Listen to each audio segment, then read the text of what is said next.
शिकारी ने फिर निकाला धनुष बाण। उसी क्रिया से उसके बर्तन से थोड़ा सा पानी शिवलिंग के ऊपर गिरा और कुछ पत्ते सी बिलपत्र के फिर नीचे। शिकारी की तीसरे पहर की पूजा भी हो गई। बोले शंकर भगवान।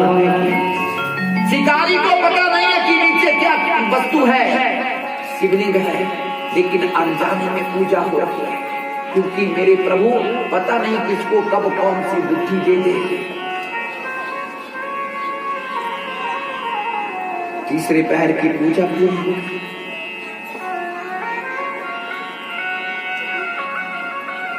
हिरण ने भी देखा अब ये शिकारी मुझे छोड़ेगा।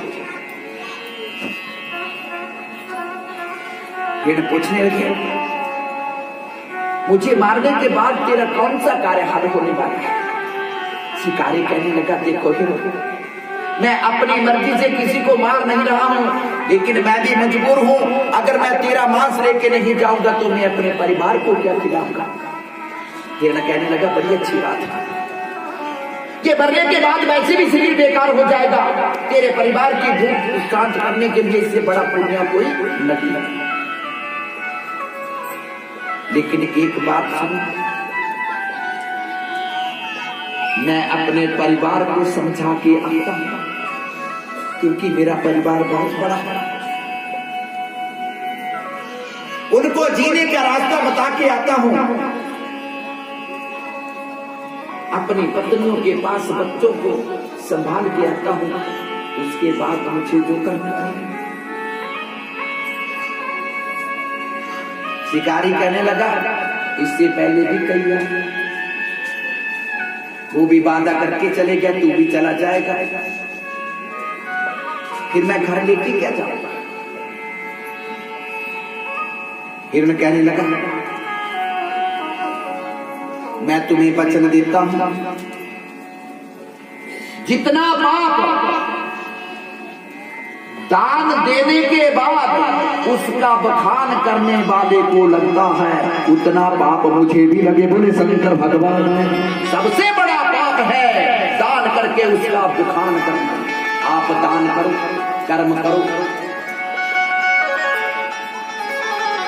हिसाब करने वाले मेरे प्रभु हैं, हम नहीं, क्योंकि उसने दिया है, हिसाब वही करेगा, हमने कुछ नहीं दिया है।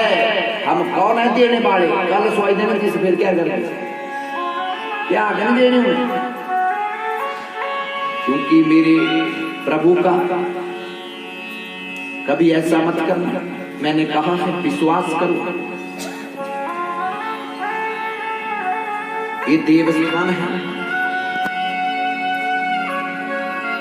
लिखा है कि प्रभु चरणों में जो दान दिखता है वो कभी उसका बखान नहीं करता।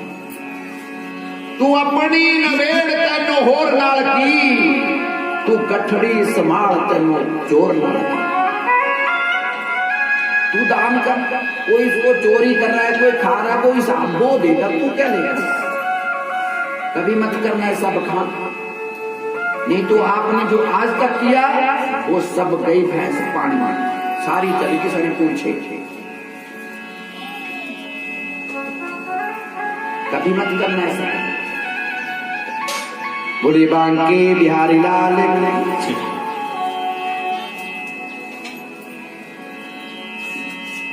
क्योंकि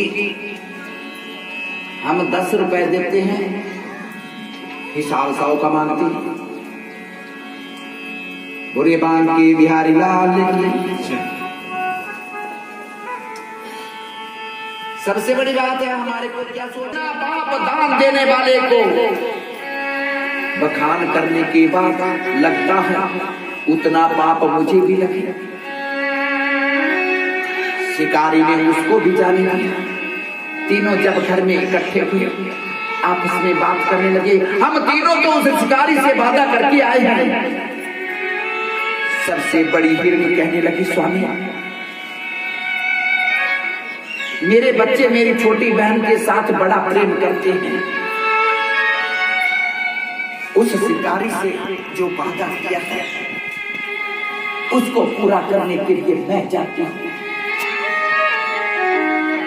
हम तो तुलना करना अपनी और उन हिरणों की तुलना इस कथा में करनी है। हम में कितना प्रेम है और इन जानवरों में कितना प्रेम है।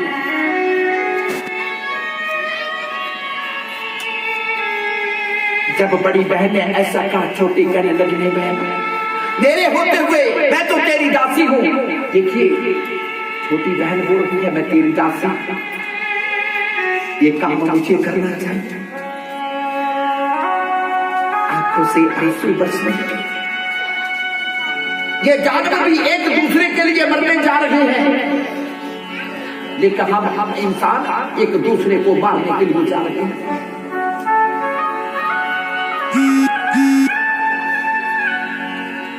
हिरण कहने लगा, नहीं मैं जाता हूं, क्योंकि माता के बिना बच्चों की दुर्दशा हो जाती है। क्योंकि कहते हैं गले ये रुला देंगी खुशियां वे मौके माया बन गया मौके खुशियां वे मौके माया बन गया खुशियां वे मौके खुशियां वे मौके माया बन गया ना थोड़ा una política máquina vive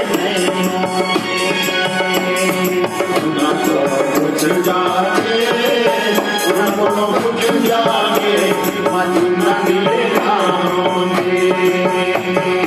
mawana mar raba mami siya bejiya mawana mar raba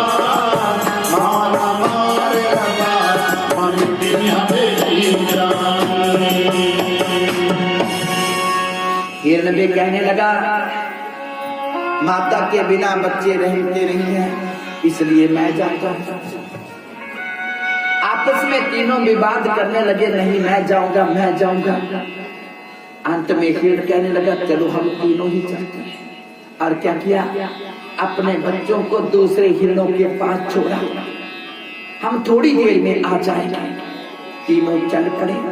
आंखों से गंगा यमुना की धारा बह रही है। अब हमारे बच्चे बेकार हो जाएंगे। तीनों शिकारी के पास खड़े और जैसे कि शिकारी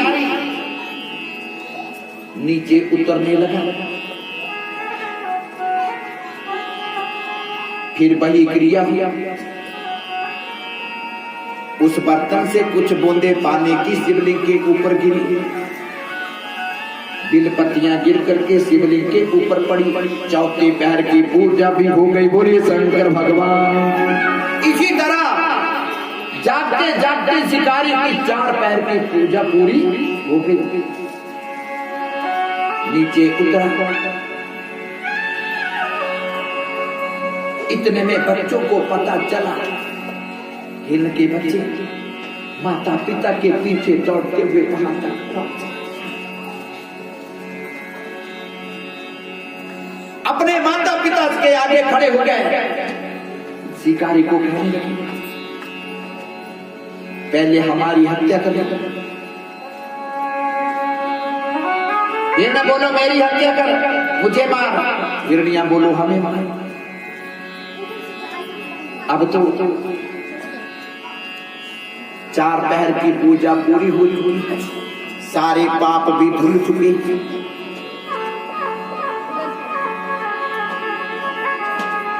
और वो व्याख्या से शिकारी कहने लगा,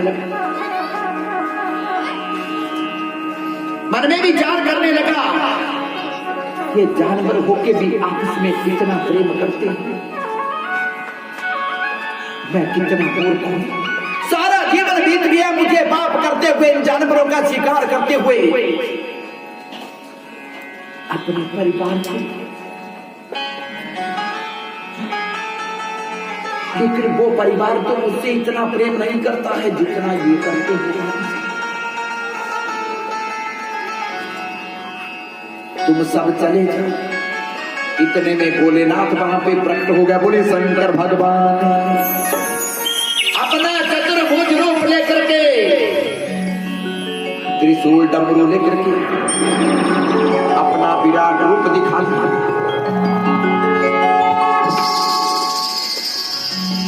हे शिकारी, मैं तुम्हारी 4 पहर की पूजा से प्रसन्न हूं। मांगो क्या मांगते हो? शिकारी कहने लगा, प्रभु और क्या चाहिए? तुम्हारा दर्शन तो हो, और मुझे कुछ नहीं चाहिए। और मैं इतना चाहता हूं कि हमेशा तुम्हारे चरणों में मेरा प्रेम रहे।